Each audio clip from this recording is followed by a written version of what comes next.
Good morning. This is Endocrine 1 for B-Day classes. So if you're in 2A, 3A, or 5th, then the Endocrine 1 video that's online references, back before spring break, this is what we did with the endocrine system. But we ended on an A-Day. So what that means is 2B, my B-Day class, hasn't actually seen anything on endocrine yet. So when you watch Endocrine 1, you basically see me referencing all this stuff that we've supposedly talked about before, and we haven't.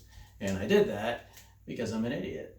So I'm going to go back and redo kind of a little bit longer, a little bit more kind of full-strength version of Endocrine 1 for B-Day classes. If you're an A-Day class, this is the lesson that you should have seen on Friday right before spring break. Fifth period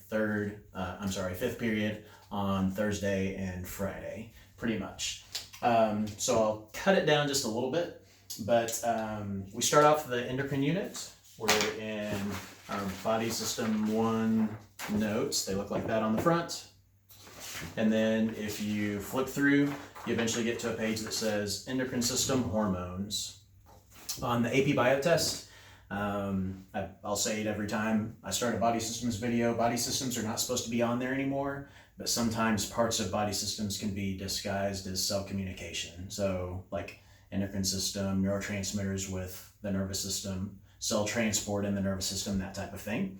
So the endocrine system, the parts that are fair game on the AP Bio test, I'll emphasize those. And then I'll also emphasize stuff that is unlikely to be on the AP Bio test. Sometimes we teach stuff just cause, and something that could help you in a college biology class. Not everything that we talk about in class is necessarily something that's going to be on the AP Bio test. Part of it is just because learning is cool.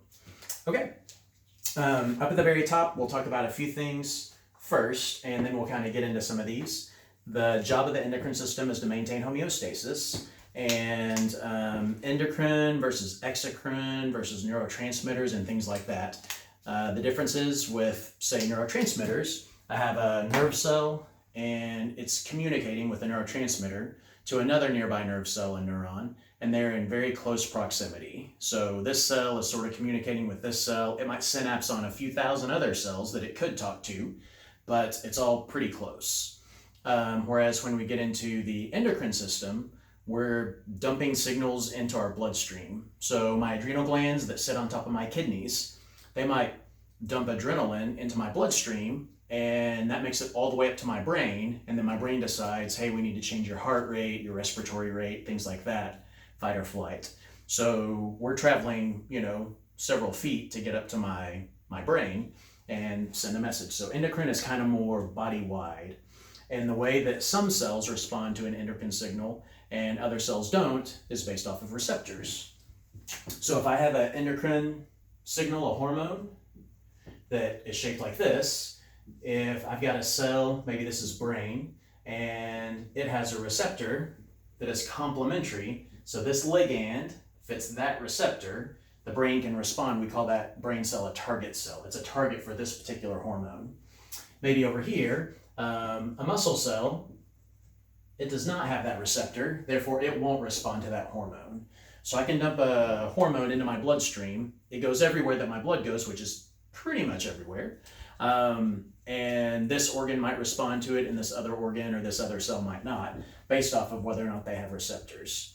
It's almost like somebody can shout out a message, but if I don't understand the language, I didn't really receive it. You can kind of think of it that way. Okay. The first part is just sort of intro for the interest of it. This is a BMI chart, and you can Google it if you want. I'm aware that you can't read this one over here. But this is how they decide if somebody is underweight, healthy, overweight, obese, or extremely obese. Obviously, the chart has some failures. If you're, for example, if you're 6 feet tall, then the healthy range is between 140 pounds and 180 pounds. But what if you're just, built like a NFL star football player? You're super lean and you look heavy. So you might show up as overweight or obese, even if you're just super muscular. By the way, more and more and more muscle doesn't always mean you're healthier, but you kind of get what I'm saying. So the reason I show you this chart is because it relates to this. These charts are also kind of difficult to see. If you wanted to see them, you could just Google CDC, Center for Disease Control, obesity trends. And the reason I show you this is not for like body shaming, but excess fat for various reasons, inflammation and such. I know that's a very general thing that gets thrown around all the time nowadays, but where fat goes, cancer tends to go also. So my risk for cancer is reduced if I'm carrying around less body fat on my body. Now, again, there's an extreme. If you have too little body fat, then that's unhealthy also. But obesity is an actual health problem, not just a vanity problem. So again, I'm not saying this so that we can critique our bodies a little bit more. It's mainly for an interesting way to introduce the endocrine system, because we're going to talk about a hormone that might help control this a little bit, or maybe not. We'll see. So back in 1990, if we zoom in on this a little bit, the light blue areas, like right here, I can see about 10 of them. 1, 2, 3, 4, 5, 6, 7, 8, 9, 10. There might be some more little guys up there, like the Rhode Island and all those tiny areas. In the light blue, that's where less than 10% of the population, the adult population, was obese. Again, obese would be defined as if you're 6 feet tall and you are 220 pounds to be obese. So we're not talking overweight, we're talking obese. The darker blue areas, that's where 10 to 14% are obese. Dark blue is 15 to 19, so nobody is 15 to 19 in 1990. In 1998, 8 years later, you'll notice the chart is getting darker, and we introduced 2 new colors. So every single state got less fit. By the way, these white ones, there was not enough data for, so we don't really know if they got more fit or less fit, but I've got to guess. But if you go through and you look at every single state, the color got darker. Some of them like 2 levels. So in 1998, dark blue is 15 to 19% are obese, again, not overweight, and that kind of peach color is 20 to 24. In 2006, once again, now tons of places are peach, except for Colorado. They're 15 to 19, they're the healthiest. We've got orange introduced, that's 25 to 29% obese. And then red, there's just a few in kind of this dark orange-red color, maybe 2 for sure, maybe 3. That's 30% or greater.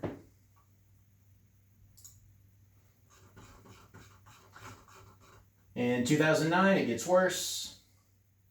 So there you go, you see a whole lot of red.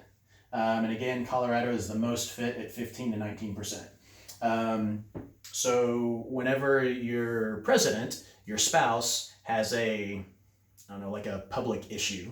So when I was growing up, Nancy Reagan's was don't do drugs. So she had an anti-drug campaign, just say no. With Barbara Bush, I think hers was like reading to early childhood, like pre-K, kindergartner, stuff like that. Some of you guys, you actually go to some of our elementary schools and read with them. That's kind of the same idea. So anyway, Michelle Obama's was childhood obesity, and it's not, again, for body shaming, it's for health reasons. So the reason for it is pretty clear. If you go back, this is where it gets interesting. Back in 1990, nobody was dark blue, 15 to 19%. So if you were dark blue, pretend that you were one state and you were dark blue, you would be 50th in fitness. So you'd be the least healthy, the most obese. From least obese to most obese, you'd be number 50. Then fast forward to 2009, and now if you're dark blue, you're number 1. You're the least obese, and you aren't tied with anybody. So Colorado is 15 to 19% in 2009, and they are undisputed the least obese. So what's interesting is, again, in 19 years, so about 2 decades, what used to be last place is now first place. And I know it's not a perfect comparison, but I think of it as like, okay, pretend that you have 50 people and they're running track. And in 1990, here's the guy that came in 50th.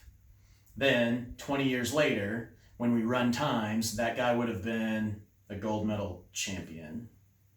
So that's why Michelle Obama's thing was childhood obesity. All right, what does that have to do with this unit? By the way, You can find some.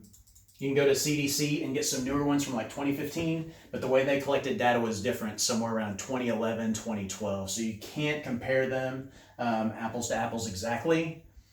But if you do, you'll notice the trends are still going up. Even though we aren't comparing it apples to apples, the trend is still getting worse, not better.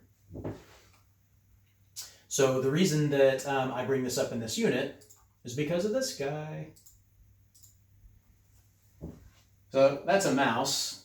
At first that seems obvious, but then you look at the size and it looks more like a mouse toad or something like that.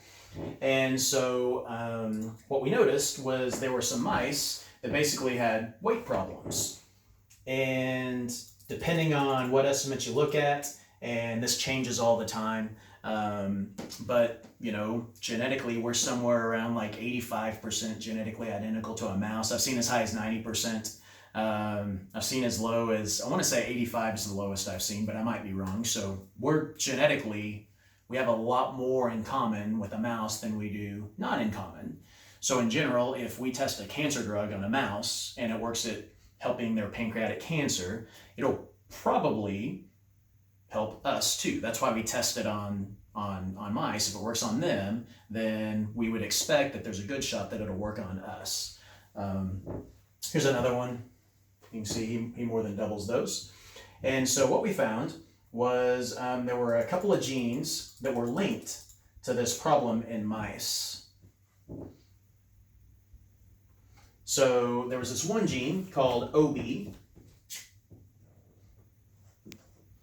Hang on, let me write with the other edge so it's darker. It's called OB. And why do you think that they called it OB? Yeah, obesity. It's linked to obesity. And then DB is linked to diabetes. Okay, so they had this gene OB and this gene DB, and basically with mice, they would realize that if you had a double, like homozygous recessive mutation, like you got two bad copies of the gene, one from mom and one from dad, then OB mice would be obese. Same thing with DB. Yeah, they have diabetes, but they would also have trouble controlling their weight. And so essentially what scientists were trying to do was figure out which gene is coding for the receptor and which one is coding for the hormone. So just a moment ago, we had a picture of a signal molecule, a hormone, and a cell with a receptor. Well, let's say that this has something to do, this particular hormone basically tells my body that I'm full, I don't feel hungry anymore. So if my body doesn't make a good copy of this, if the gene that codes for this particular hormone is messed up, then now I won't make a good copy of this. Maybe it's misshapen. So now it won't fit that receptor. So now it can't send the message to my brain, oh, I feel full. I've been eating, but you know, I still don't feel full. Or maybe the problem isn't the actual hormone, maybe it's the receptor. Maybe the gene for the receptor is mutated. It's an incorrect shape. And so now it can't receive the message because they don't match. And so scientists narrowed it down and they thought one of these coded for the receptor and one of these coded for the actual hormone. So they wanted to see which was which. So they did an experiment that's going to seem a little bit rough. They basically create what are called parabiotic mice. And para means across.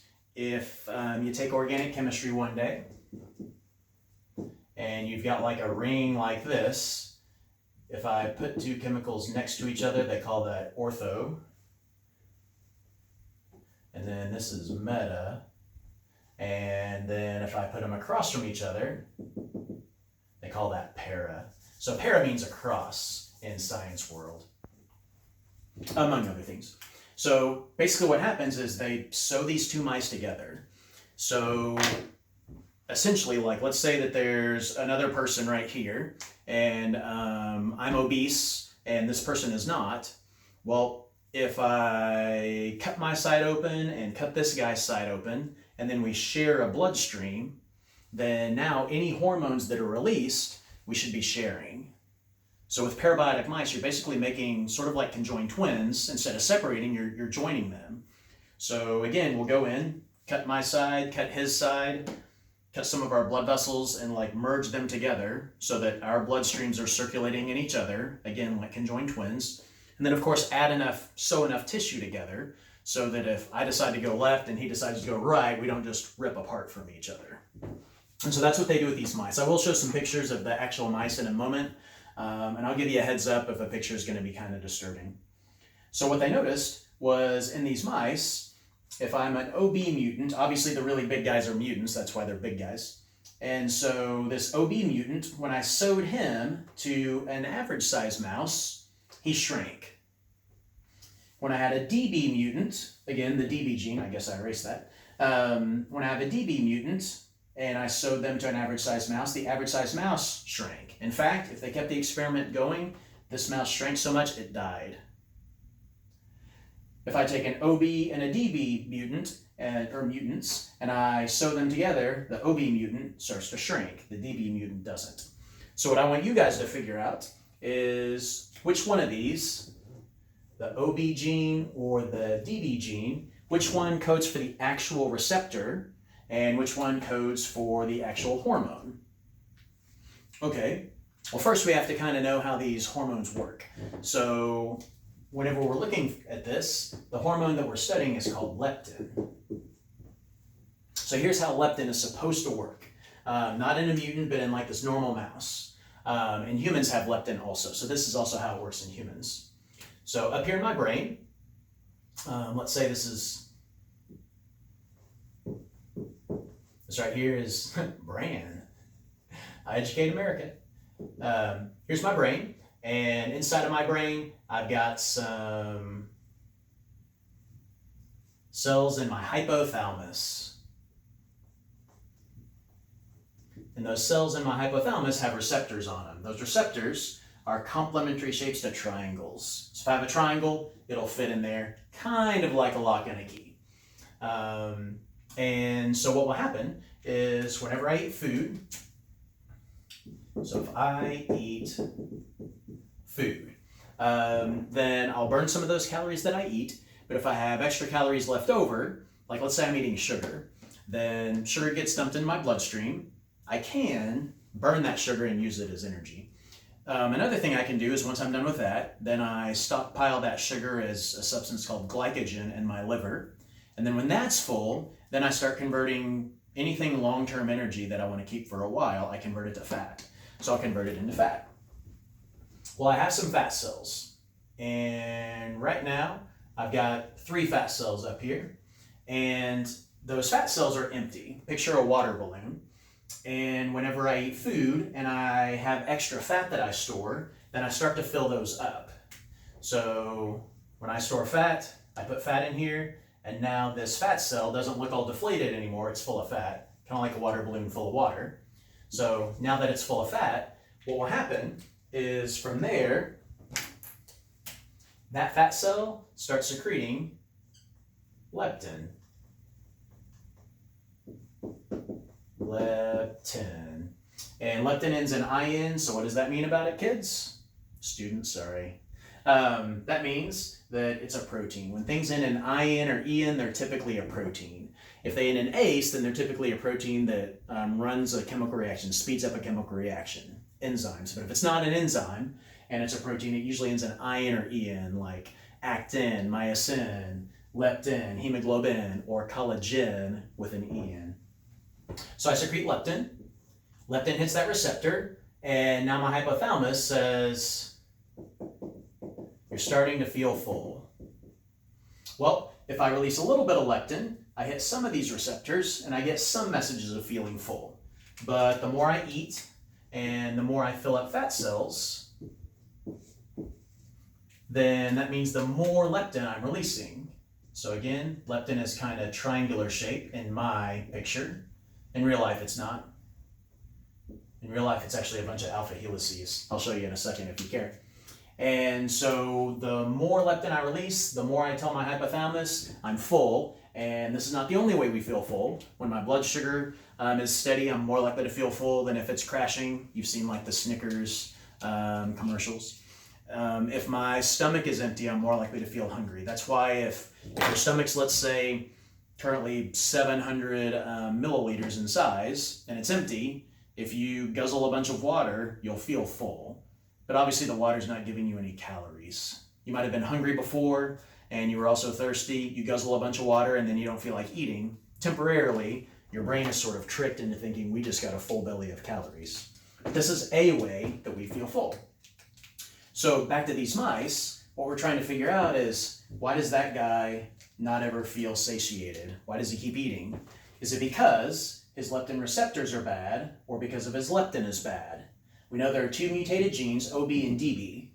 Based off of these experiments, can I tell what codes for what? Does OB code for the leptin receptor, or does DB code for the leptin receptor? So take a look and pause the video, see if you can figure it out. All right, we're back. So in class, I take a vote and see what you guys think. What we'll notice is because this guy, OB, shrinks, that means that his receptors work fine. And his problem was that he wasn't making leptin. So if he has a bad genetic code for leptin for whatever reason, or his body, let's just say he has a bad genetic code for leptin, this mouse doesn't. So when they share a bloodstream, then now leptin from this mouse hits his receptors and he shrinks down. So what that means is his receptors are fine and his leptin is bad. So OB codes for leptin protein or leptin hormone. That means the opposite is true of the other one, or not the opposite, but the other one is the case. So DB codes for leptin receptor. Now something interesting happens with this mouse over here. He has messed up leptin receptors. Okay, so with him, whenever this guy dumps leptin into his body, it doesn't matter. In fact, he's making extra leptin. It's sort of like your body knows. I realize you'll have questions as to how exactly does this work, but this isn't a full cell biology class. We're spending a few days on the endocrine system. But basically, to maintain homeostasis, when I don't have enough receptors for something, I might actually start making extra. It's a feedback loop. My body starts making extra of the signal, the hormone, to try to compensate. So for example, when I have 3 good receptors, I release some leptin. When I'm suddenly losing receptors, now my body's not responding. That now means that I won't feel as full. So now I'll have more fat cells filling up, right? So now it's going to be harder for me to feel full because I have fewer receptors. So I won't feel full. So now I'm going to overeat even more and make more fat cells, which are going to secrete even more leptin. So now you'll notice instead of 3 triangles of leptin, now I've got 4. Now I've got 5. So it turns out this guy actually has extra leptin because of all of his fat cells. So that's why this guy shrinks. This guy completely doesn't want any food at all. So he'll shrink down even farther. And then of course this also explains the third pair of mice. This guy right here, he has the ability to have normal receptors. So he has the ability to respond to leptin. So when that guy sends out leptin, he responds. I'm not sure if he keeps on shrinking down to the point of death or not. Here's a picture of some actual mice that are parabiotic. This picture isn't too bad. Those are some parabiotic mice, albino. One of these days I'll figure out to not step right there where the floor keeps creaking. Here's one where they had parabiotic mice and then later on they separated them. So you can kind of see that. And then the next one's a little bit rough. This one of the sets of parabiotic mice, it's showing their tissue. There's no coat, there's no fur there. So look away if you want. Over here you can see how we've kind of sewn them together, but we've also sewn some of the body tissues together like muscle and whatnot. Okay, so from there, we thought for a while, maybe this is the answer. You know, what if we just start giving people doses of leptin? Then now you won't feel hungry. And it turns out that it's a little bit more complicated than that. Even though we have leptin and leptin receptors, there's more going on. So the cure for losing weight is not just leptin. So all the stuff that you've always known, eat healthy. Should you eat pizza or more vegetables? Should you exercise more or less? For most of us, it's like, yeah, I need more vegetables, and yeah, I need to exercise more. Okay, the next part that we wanted to look at is actually, almost forgot Zara. So this is Zara. She has kind of the opposite problem. She has what's called lipodystrophy or lipodystrophy, depending on how British you are. And in this picture, the pictures that I have of her, she's 13 or, depending on the picture, 13 or 14 years old. And the reason that she looks older is because you can see the wrinkles on her skin because she doesn't have fat deposits in her face. You might notice that, let's say you picture an adult that was overweight and they lose a lot of weight and all of a sudden they look older in the face. When you have more puffiness in your cheeks, you look younger. And then as you get older, you kind of get more gaunt looking.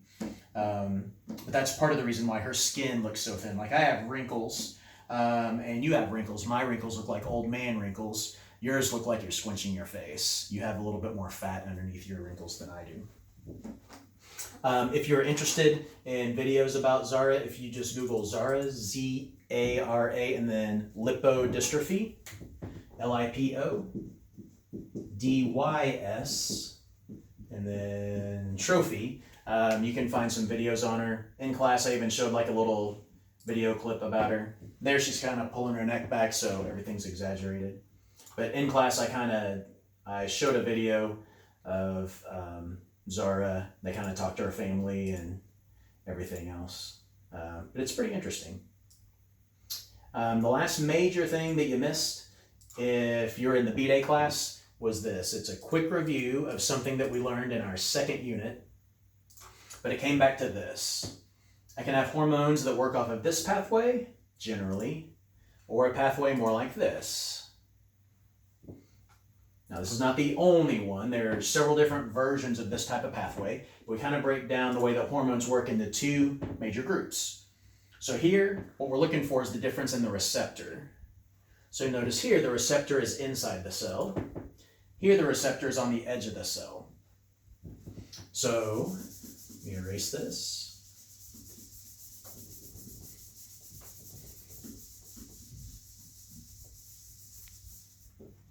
All right, so here's one big cell.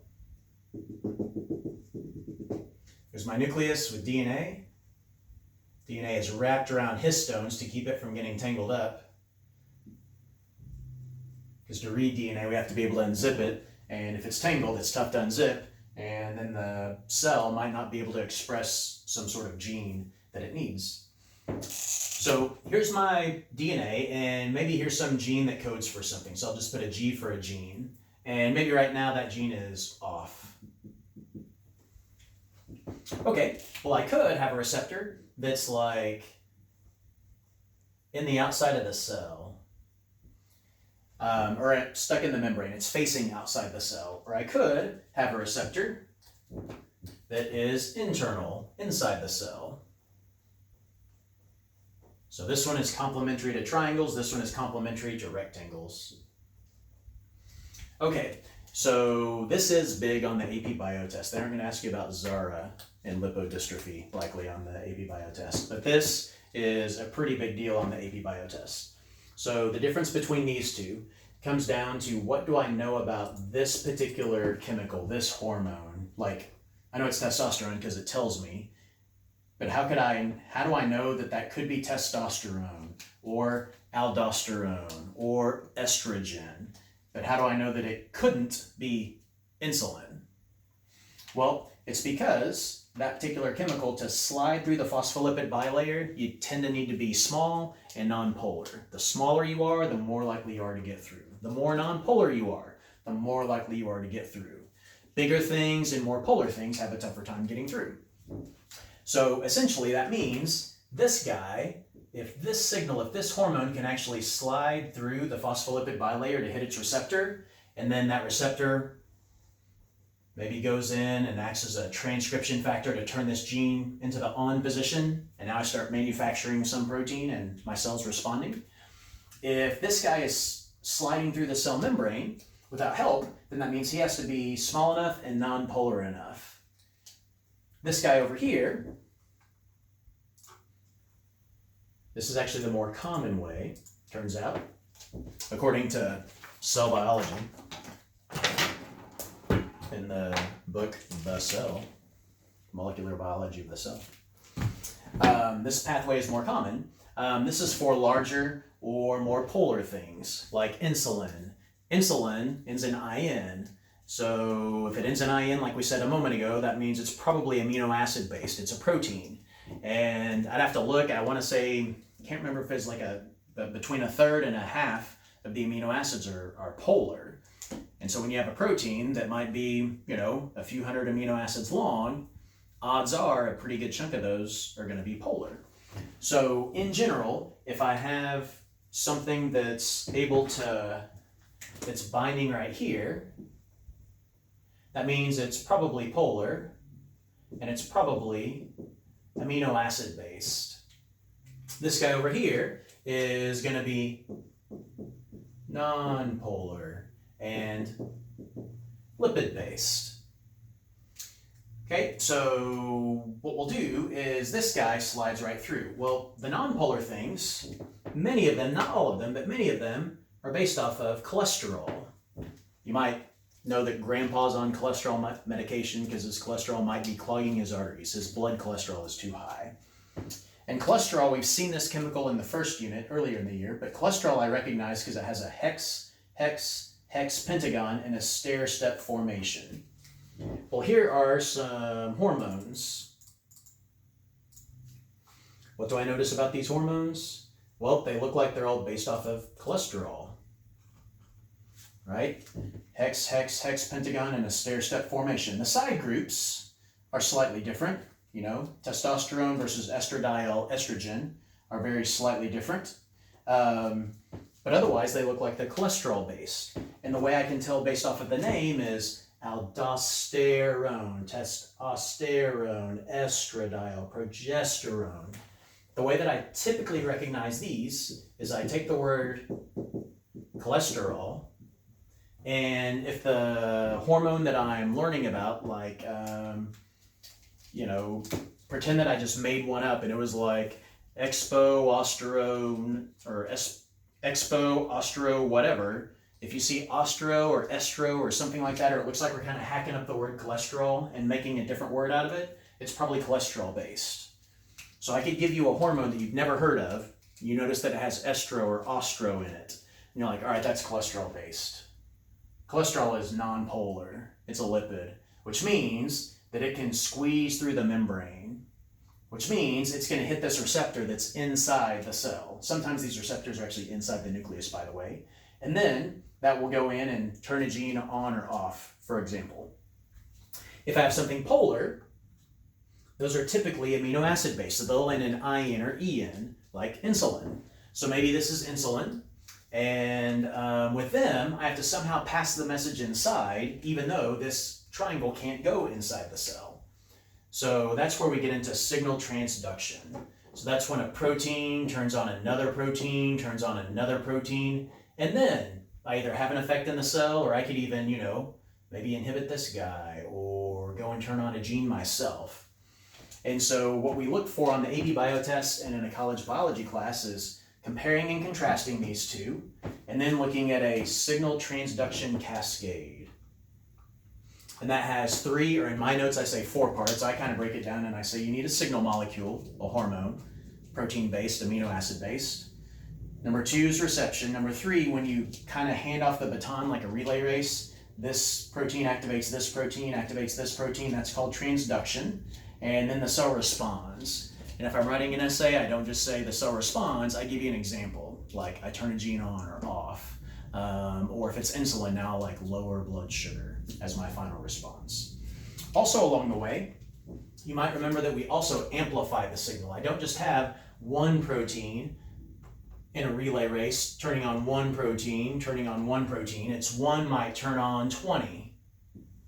And each of those might turn on 20, and each of those might turn on 10. And so like if this guy turns on If he activates 10 and each of those activates 10 and each of those activates 10, that's 10 times 10 times 10. I go from one signal to amplifying it to 1,000 signals.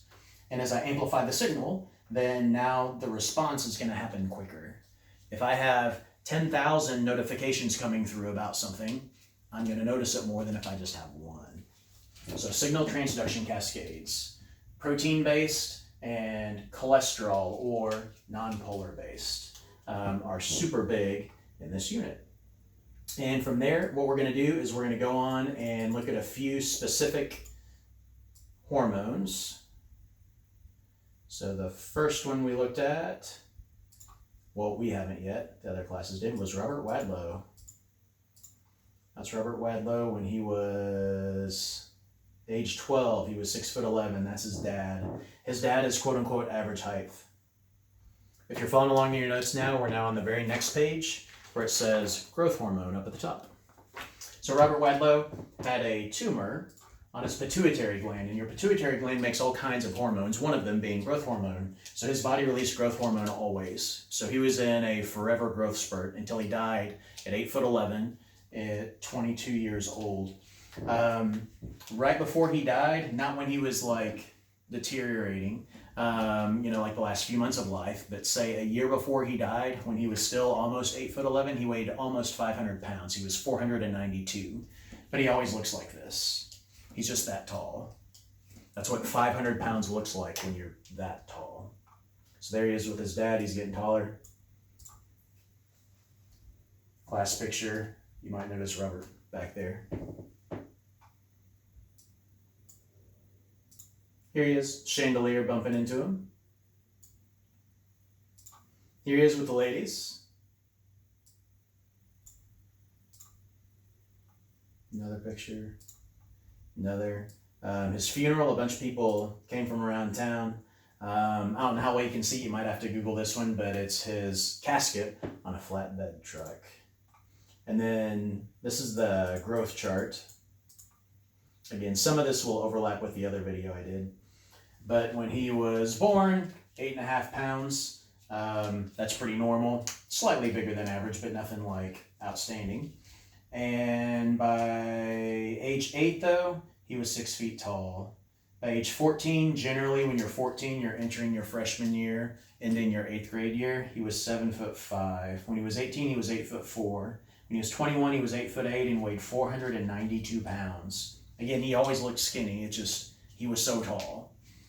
And then when he was 22.4 years old, he was 8'11" when he died. And he died just because your body's not made, your organs aren't made to keep up with a 9-foot tall body. So he had poor circulation. I guess he had some leg braces, probably because he's in an eternal growth spurt. And I guess one of the leg braces kind of like rubbed his skin, which resulted in infection. And because of poor circulation, he wasn't aware of the infection. Sort of like when you're diabetic and you have poor circulation, and maybe you get a small cut on your heel and you don't notice it until it's a big problem. And so that was actually his cause of death. So you could basically argue that like he sort of grew beyond his body's ability to deal with life. But technically what killed him was infection. The last thing about growth factor is this. If you look at long bones, there's a femur and a tibia. Your tibia is your shin. But at the ends of long bones are growth plates, epiphyseal plates. And these are open when you're, say, 14 years old. At your age, some of you guys, yours are starting to close. They usually close somewhere around like 18, 20, somewhere in there. And as long as those are open, if we give you growth hormone, your bones get longer, you get taller. And it shows up in an x-ray. That part looks kind of cartilaginous. Instead of being solid bone, solid white on an x-ray, then this part right here will kind of look like a dark spot. It almost looks like it's broken, but it's not. It's a growth plate and it's open. Me, I'm 44, so if I take growth hormone, I don't get taller. Mine just get wider because those are closed, so it's not possible for my bones to get longer. If you're 10 and you break your wrist and it's on a growth plate, we're concerned because when your body repairs that growth plate, if it repairs it with solid bone and it's closed, now your arm is not going to grow as much as this arm. So one arm will be growing faster than the other. If you're my age and you break it across the growth plate, it doesn't matter because I'm not going to get any, my arms aren't going to grow any anyway. So if you release excess growth hormone when you get older, then you have what's called acromegaly. And acromegaly is kind of what you would think based off of my description is once I can't grow taller, then now I add on bone girth. So female hands with acromegaly. She has, man hands. There's a female, I showed this in the other video. Cover up her blouse and you're like, yeah, that's a girl. Cover up the blouse and you're like, I don't know. A lot of more masculine features, a lot more bone density.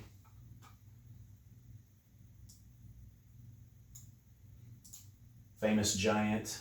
So if you release growth hormone pre-puberty, then you get taller. And then if you keep releasing it afterwards, you have acromegaly like Andre the Giant. There's Andre the Giant. He was, hang on, 7 foot, was it 5? Let me check if it will let me. Wrote myself a little note there.